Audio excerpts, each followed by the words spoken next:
Dr. Hatim this January, and I got to experience the wonderfulness of Emma this year, so I'm excited to talk about it. Okay, let's just go right to it. Okay. In your opinion, Emma, what are the top behaviors you consistently see in agents who thrive in any market like yourself?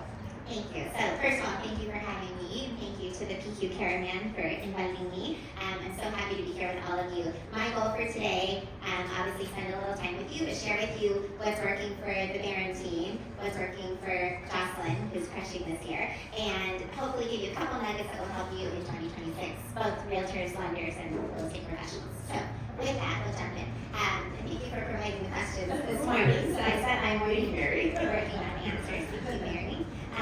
So I worked on some answers this morning. I did some really deep thought, and I wanted to think of what was really going to be impactful, but real takeaways that I really can jump into right away. So first off, the three things that are going to make a difference for 2026 are the three things that we focus on in 2025.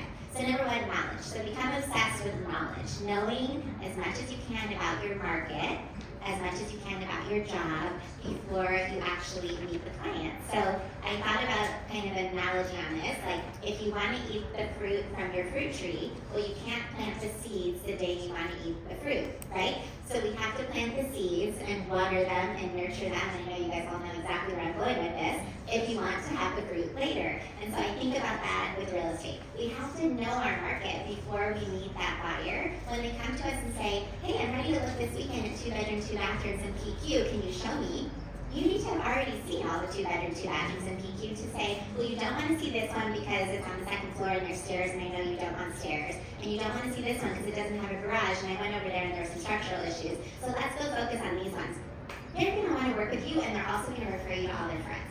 So you have to know the market before the client shows up. So knowledge, be obsessed. Number two, conversations. So the more conversations you have, the more clients you're going to have, the more transactions you're going to have. So we talk about this all the time. The ideal is 10 conversations a day. That would be the goal for all of us. We know if we're having 10 conversations a day, we're closing 3 to 4 transactions a month. So if your goal for next year is to do 36 transactions, then you need to be having at least 10 conversations a day. So be in conversation. And does that mean you need to make 10 cold calls? No, of course not. It could be talking to 10 people, here in networking. You go to coffee, you go to the gym, you go to your kid's school, wherever you are, be in conversation. And then the last one is proactive. So being proactive, and I think that reflects back on knowledge, conversations, but it's being where people are and making sure you're connecting with them at the right time. So follow-up is where all the money is in real estate, right? We know if we follow up with people, the day that we call them is not necessarily the day they decide to sell their home. So we need to be continuously following up with them, ideally monthly, maybe quarterly, but making sure that we're there the day that they decide to sell, the day they decide to buy, or the day that their best friend asks them for a realtor. So these are the things I was really thinking we have gone deep on for 2025, but hopefully are things you can work on in 2026. Perfect. And so I was not feeling well yesterday, but we have a meeting every Tuesday, and I still jumped on the Zoom because I didn't want to miss any nuggets of knowledge that Emma was sharing. And one of the takeaways I had from our meeting yesterday was a lot of people decided to join the Barron team because they wanted to jump up their production. So on that note, what are you telling other people that aren't on our team, because we hear it every day, if they want to significantly increase their production next year? What are you telling them to focus on? So, database. Focus on your database. The people who already know you, like you, and trust you. We all want to find the shiny object. We all want to find the quick way to sell homes. But in reality, the best way to sell homes is to people who already know us and love us. So what we know is that you'll have a quicker conversion because they already trust you.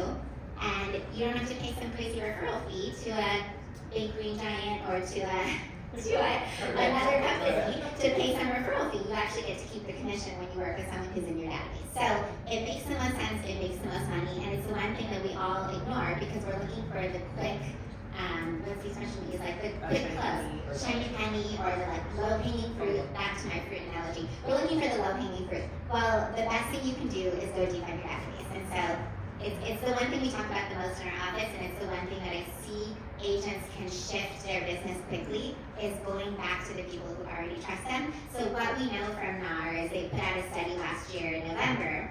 No, this November. They just put out the study. And it said that 87% of home buyers and sellers would go back and use their realtor again.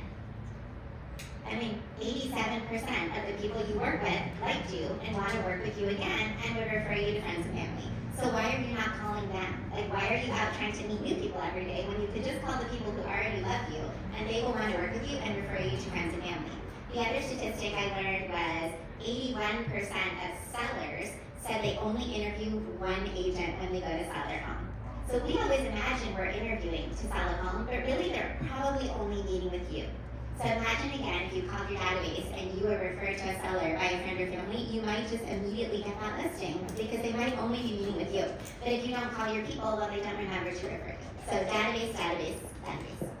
Yeah, so on that note, so Em and I do one-on-ones once a month, just to analyze my business and what's going well, what's not going well, and the thing that she and I said we were gonna focus on this year is my database. So I've got thousands of people in my database, but I think, whatever, I don't do it, but my term this year is gonna be deep dive. Project Deep Dive is our thing for 2026.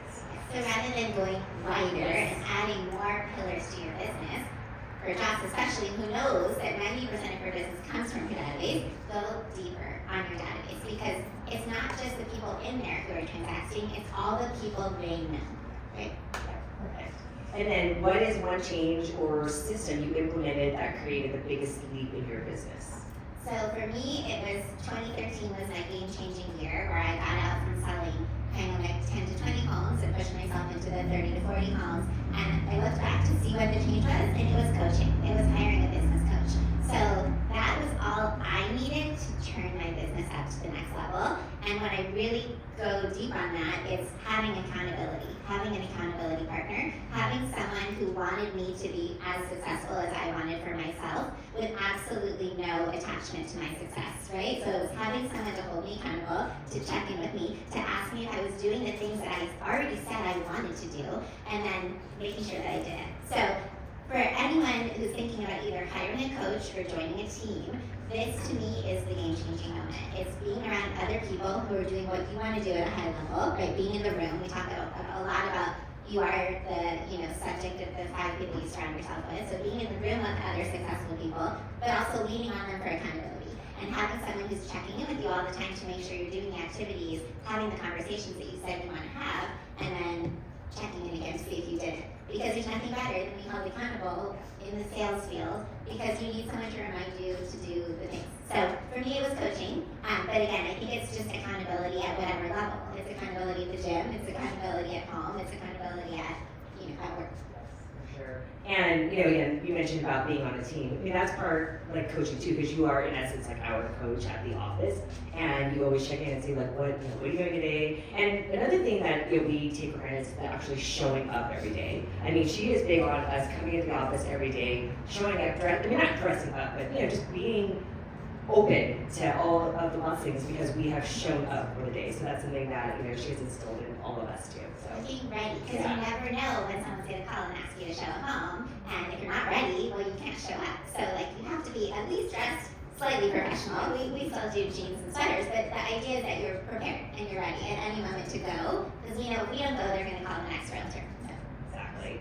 Okay, so what daily, I know the answer to this, what daily habit or routine has made the biggest difference in maintaining consistent production? And you are on track to close how many this year? Only 80 transactions. Amazing. So, yes. And this is not just team, this is all for your own personal production. So, what are the daily habits? So, for me, it's exercise, which you know. So, I'm a runner, I love going to the gym, so I have a daily morning routine of going to the gym, and of course, my husband's here holding me accountable, so I can tell you I was in secrecy. I did not go to the gym this morning. I was out late at a holiday party last night with my girlfriends, and I got home late, and I was like, I need to sleep in. I'm tired, I want to be rested for today for you guys and Joss.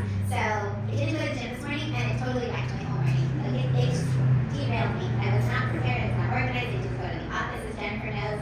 I just was off my A game. I ended up doing my coaching calls in the car. I took notes on a receipt. It was not the right way to start the day because I didn't go to the gym this morning at 6 a.m., which I religiously do 6 mornings a week. I exercise. So what I know to be true about exercising 99% of the time is that it sets me up for success.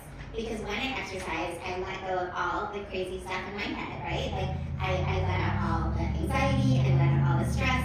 I have therapy with my friends who I work out with, and they show up, and then that just sets me in motion for having the best possible day.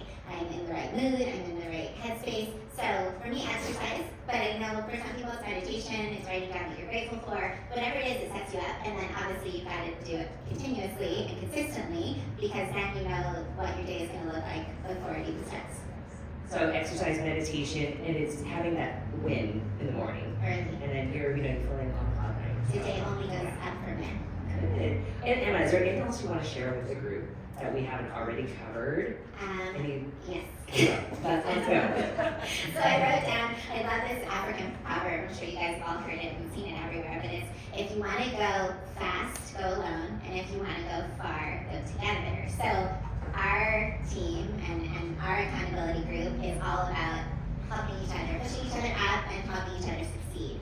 And we know that you can't do that alone, but you guys have all obviously, you know this because you're in this room. And if you're in this room, what I know about you is that you know being with other people and networking and hanging out with other successful people is going to increase your success. And so my challenge for you guys for 2026 is to get yourselves in more rooms with more people doing more high-level things that you want to do, and that's going to bring you up. Thank you so much, Emma.